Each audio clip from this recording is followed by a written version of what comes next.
ናደራችሁ የታሜ ምክንያታዊ ድምጽ ወይም ታሜ ሪዝነብል ቮይስ የተሰኘ ፕሮግራም ነው። በመጀመሪያ አድማጭ ተመልካቾች ይህን ፕሮግራም ፎሎና ሼር በማድረግ ለብዙሃን ታዳርሱት ዘንድ በአክብሮት ጠይቃለሁ። ለአሁን ይዤላችሁ የመጣሁት ርዕስ ከአይኤምኤፍ እና ወርልድ ባንክ ጋር መጨረሻችን ምን ይሆናል የሚል ነው። በየጊዜው አይኤምኤፍ እና ወርልድ ባንክ በዚህ ውጣ በዚያ ወረድ እያሉ ቁጭ ብድግ ሲያደርጉን ሁላችንም ታዝበናል። አይኤምኤፍ እና ወርልድ ባንክ ቁጭ ብድግ የሚያደርጉን ደግሞ ድሆች በመሆናችን ነው። ለምን ድሆች ሆንን ብላችሁ ጠይቃችሁ ታውቃላችሁ? ለድህነታችን በርካታ ምክንያቶች ቢኖሩም ዋና ዋናዎቹ አንደኛ ማሰብ ለሚችሉ ሰዎች ተገቢውን ቦታ ባለመስጠታችን፣ ሁለተኛ ተስማሚ ፖሊሲ፣ ህግ፣ ደንብ፣ መመሪያ፣ ስርዓት መዘርጋት ባለመቻላችን፣ ሶስተኛ በጥሩ ፖሊሲና ማሰብ በሚችሉ ሰዎች የሚመሩ ተቋማት የሌለን በመሆኑ የሚሉ ከብዙ በጥቂቱ ይገኙበታል። በእነዚህና በሌሎች በርካታ ምክንያቶች ኢኮኖሚያችን ደቆና ወድቆ ድህነት፣ ስራ አጥነት፣ የኑሮ ውድነት ተንሰራፍቶብን ባለበት ሁኔታ ከድህነትና ከረሃብ ነፃ ያወጡናል የምንላቸው አይኤምኤፍ እና ወርልድ ባንክ በእርግጥ ከድህነት ነፃ ያወጡናል ወይስ ከነጭራሹ ያጠፉናል? መጨረሻችንስ ምን ይሆናል የሚለውን በዚህ ፕሮግራም በረር ለመዳሰስና ለመመርመር ሞክራለሁ። እዚህ ላይ አይኤምኤፍ እና ወርልድ ባንክ እነማን ናቸው? ለምን ዓላማና ተግባር ተቋቋሙ? አሰራራቸውና ግንኙነታቸውስ ምንድነው የሚለውን በግልጽ ማየትና ማወቅ ተገቢ ነው። አይኤምኤፍ እና ወርልድ ባንክ በአሜሪካ ብሪትን ውድስ ውስጥ ከሁለተኛ ዓለም ጦርነት መገባደጃ አካባቢ እንደ አውሮፓውያኑ አቆጣጠር በ1944 የተቋቋሙ ሲሆን ዋነኛ ዓላማቸው በአሜሪካ የሚመራና የካፒታሊስት ኢኮኖሚ ስርዓት ባለም ላይ እንዲንሰራፋ ማድረግና የኮሙኒዝም መስፋፋትን መግታትና ማስወገድ ነው እንጂ ድሃ ሀገሮችንና ህዝቦችን ከድህነት ነፃ ማውጣት አይደለም። የካፒታሊዝም ዋነኛ የቆመበት ዓላማም በብዙዎች ድህነትና ኪሳራ ጥቂቶችን ሀብታም ማድረግ፣ የዓለም ኢኮኖሚና የተፈጥሮ ሀብትን በጥቂቶች ቁጥጥር ስር እንዲገባ ማድረግ ነው። ይህንን ዓላማውን እንዴት ያሳካል? አንድ ሀገር በራሱ ውስጣዊ ይሁን ውጫዊ ችግር ኢኮኖሚያዊ ቀውስ ውስጥ ሲገባ ብድርና እርዳታ ፍለጋ መሯሯጡ አይቀሬ ነው። ይህ ለአይኤምኤፍ እና ወርልድ ባንክ ያንን ሀገር የማጥመጃ ጥሩና ትክክለኛ ጊዜ ነው። ከአይኤምኤፍ እና ወርልድ ባንክ ጋር ጥሩና ምስጢራዊ ግንኙነት ያላቸው ልሂቃን፣ ሚዲያዎች፣ የፋይናንስ ተቋማት፣ ፖለቲከኞችና ምሁራን ያንን የተቸገረ ሀገር ወደ አይኤምኤፍ አቤት እንዲልና ብድር እንዲጠይቅ በቀጥታም ሆነ በተዘዋዋሪ መንገድ ከፍተኛ ተጽዕኖና ግፊት ያደርጋሉ። የተቸገረው ሀገር አይኤምኤፍን ሄዶ ብድር ስጠኝ ብሎ ሲጠይቅ አይኤምኤፍ ብድር የምሰጠው ወርልድ ባንክ ጋር ሄደ የኢኮኖሚ በሽታን ተመርምረህ ብድር ይሰጠው የሚል ፕሪስክሪፕሽን ወርልድ ባንክ ሲሰጥህ ነው ይለዋል።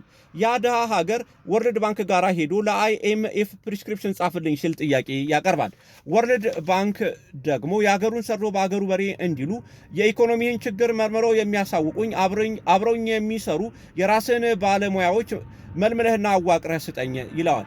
ድሃው ሀገር በፖለቲካ ታማኝነት የሰበሰባቸውን እዚህ ግባ የሚባል እውቀትም ብቃትም አቅምም የሌላቸውን ወርልድ ባንክ የሚያመቻችላቸውን የውጭ ጉዞና ስልጠና አበልና ጥቅማ ጥቅም መንግስተ ሰማያት እንደ መግባት የሚቆጥሩ ነጭ ሲያዩ የወርልድ ባንክና የአይኤምኤፍ ባለስልጣናት አጠገብ ሲቀመጡና ሲቆሙ በአድናቆት የሚፈሱ በድንጋጤ ሽንታቸው የሚመጣ ለሀገራቸው ብሔራዊ ጥቅም የሚቆሙ ሳይሆን አይኤምኤፍና ወርልድ ባንክን አምላኪና ሰጋጅ የሆነ የኢኮኖሚ አጥኚ ቡድን ይፈጠራል።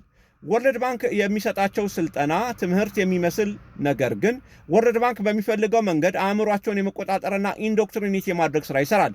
በመጨረሻም ያ ድሃ ሀገር ራሱ የመረጣቸው አጥኚ ተብዬ ሰጋጆች የሀገራቸውን የህዝባቸውን ጥቅም አሳልፈው ሸጠው የዚያ ድሃ ሀገር ፖሊሲ ወርልድ ባንክና አይኤምኤፍ በሚፈልጉት አይነት ትምህርትን፣ ጤናን፣ ነዳጅን፣ ግብርናን አትደጉም፣ ታክሱን አይነቱን አብዛ፣ ምጣኔውን ጨምር እያሉ የብር ዋጋ እየወደቀ የገቢ ዋጋዎች ዕቃ እየናረ ከዜጎች የመግዛት አቅም በላይ እየሆነ ከውድቀት ወደ ውድቀት ያሸጋግሩናል።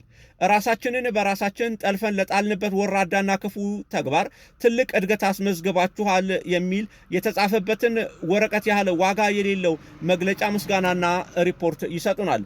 ካደግን ለምን እንራባለን ለሚለው ጥያቄ እነሱም እኛም መልስ የለንም። ሁለተኛ የተቋሞቻችን የማስፈጸም አቅም ከዜሮ በታች መሆኑ። አይኤምኤፍ እና ወርልድ ባንክ ብድር ተስማምተው ሲሰጡን የረባ ተቋም እንደሌለንና ማስፈጸም እንደማንችል አሳምረው ያውቃሉ።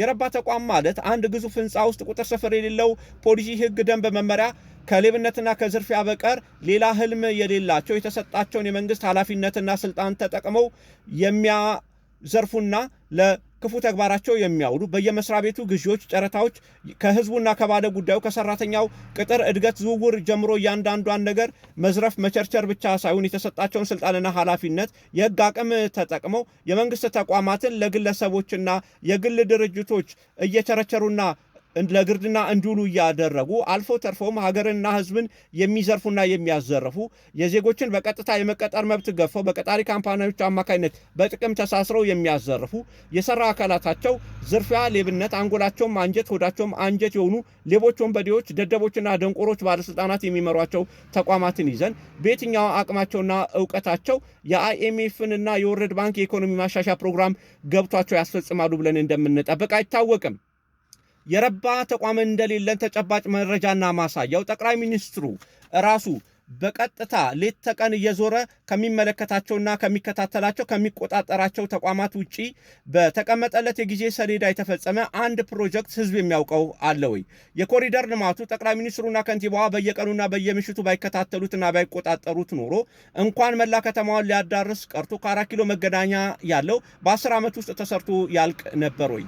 ያሉን ተቋማት እንኳን ትላልቆቹን የአይኤምኤፍንና የወርልድ ባንክን እቅዶችና ፕሮግራሞች ገብቷቸው ሊያስፈጽሙ ቀርቶ ታርጋ የሚባል ተራ ቆርቆሮ 500 ብር የማያወጣ ተራ ላሜራ ከሌባ ጋር ተሞዳምደው 56,000ና 60,000 ብር ግዙ የሚሉ 1.5 ሚሊዮን ሹፌር ለእነሱ የሌብነትና የዝርፊያ ህገወጡ ሲባል እንደገና ከፍለ ተማር የሚሉ ወራዳዎችና ጉዶች ናቸው።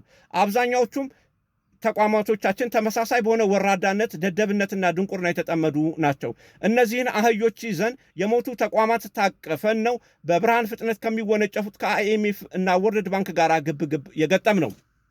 በዚህ ሁኔታ ውስጥ ሆነን ነው ከአይኤምኤፍም ሆነ ከሌሎች አበዳሪ ድርጅቶች የምንወስደውን ብድር በትክክል ለተበደርንበት ዓላማ አውለን ኢኮኖሚያዊ እድገት አምጥተን ህዝባችንን ከችግርና ከችጋር ማውጣት በፍጹም አንችልም። በቀደሙት ዘመናት በተለያየ መንገድ ጥቂት ሀብትና ንብረት ማፍራት የቻሉና የአንድ ቀን ምሳ ማብላት የማይችል ጡረታ ይዘው የወጡ ዜጎች በፕሮፐርቲ ታክስ፣ በጣሪያና ግድግዳ ታክስ፣ በአፈር ግብር ታክስ የሆኑ ሰርቪስ ቤቶችን ላከራዩበት ግብር ተደራርቦባቸው መክፈል የማይችሉበትና በመጨረሻ በዕዳ ተይዞ ተሽጦ ጎዳና ላይ የሚወረወሩበት የብር ዋጋ በመውደቅና የገቢ ዕቃዎች በተለይም የመድኃኒትና የሕክምና ዕቃዎች እንዲሁም ሕክምናው ከፍተኛ ዋጋው መሆኑ አብዛኛውን ዜጋ ከሕክምና ውጪ የሚያደርገው መሆኑ ብቻ ሳይሆን አብዛኛው በሙስና በዘረፋም ሀብት ያከማቸው ራሱ በዘረፈው ሀገር ሕዝብና መንግስት ላይ ፍጹም እምነት ስለሌለው ሀብቱን ወደ ውጪ ሀገር የሚያሸሽ ብቻ ሳይሆን እውነተኛ ምርት ለማምረት ቢዝነስ ለመስራት ዕውቀቱም አቅሙም ፍላጎቱም የሌለው የ50ና የ60 ሚሊዮን ብር መኪና ገዝቶ ከመብለጭለጭ ያለፈ ፋይዳ ያለው የሌለው መሆኑና ሀብቱ ጠቃሚ ወደሆነ እና ፋይዳ ወዳለው ኢኮኖሚያዊ አቅምና ትርጉም መቀየር የማይችል መሆኑ ፖሊሲያችንን ፈርመን የሸጥንላቸው አይኤምኤፍና ወርልድ ባንክ በቀጣይ ዕዳ መክፈል ሲያቅተን መላው ሀገራችንን እና ሀብት ንብረታችንን ለዕዳ ክፍያ አስረክበን እንደ 16ኛው መቶ ክፍለ ዘመን የአሜሪካ ጥቁር ባሮች ሁላችንም በባርነት ተቀፍድደን በበቆልና በጥጥ ማሳ አንገታችንና እግራችን ላይ ሰንሰለት ገብቶልን እየተገረፍን ጥጥ ለቃሚ ሸንኮራ ቆራጭ መሆናችን አይቀሬ ነው። ያ ሁኔታም ከባድ አብዮትና አመፅ አስነስቶ ደርግ ንጉሱን በአብዮት ወደ ገለበጠበትና ወደ ጣለበት 1966 እና 67 ዓመተ ምህረት በመጪው ጊዜ በተግባር ወደ ኋላ መሄዳችን ምንም ጥርጥር የለውም።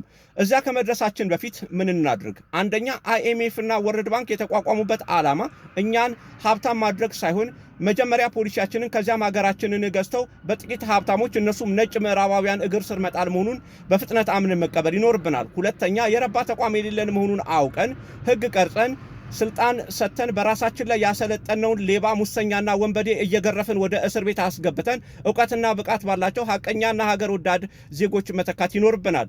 ሶስተኛ ያንን እስክናደርግ ድረስ በቀጥታ በጠቅላይ ሚኒስትሩ የሚመራና ክትትል የሚደረግበት የልማት ቦርድ ማቋቋም ይኖርብናል። ይህንን ካላደረግን መጪው ዘመን ከወርልድ ባንክ ከአይኤምኤፍና ከራሳችን ሌባና ሙሰኞች ጋራ መጨረሻችን ጎዳና መውደቅና በባርነት ስር መማቀቅ መሆኑ ሳይታለም የተፈታ ጉዳይ ነው። ለአሁኑ አበቃው።